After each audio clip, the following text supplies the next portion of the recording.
After months of speculation, Joe Biden decided on California Senator Kamala Harris as a running mate. His choice is one for the history books. Harris is the first black woman to be named a major party ticket. Senator Harris was once a frontrunner for the Democratic presidential nomination, but quickly became the rumored pick as the vice presidential hopeful once she dropped out of the race.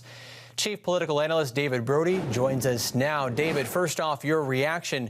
Are you surprised with this pick, and how do you think Biden is going to do with Harris?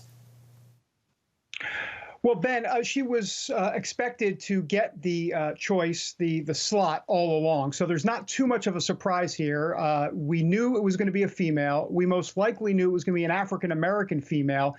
And she fits both of those bills. She's also the first South Asian American as well in history to be nominated for vice president. So a double historical effect here. It's a big deal, and it is historic, and that's a good thing for Joe Biden. And look, some other positives on this pick.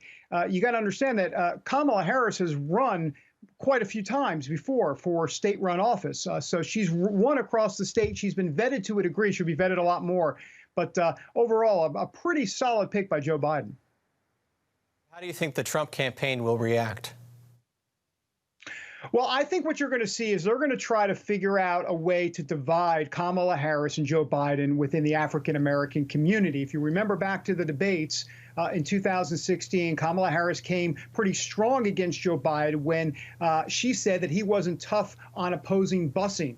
But it's not just that. I mean, she was pretty critical about how he basically treated the African-American community during his time as senator. So my guess is they're going to have, they're going to try to figure out a way to put her words against what he has done. And hopefully, in their view, it'll suppress some of the African-American vote, which is critical for the Democrats in the fall. And I think that's probably a big storyline to watch come November.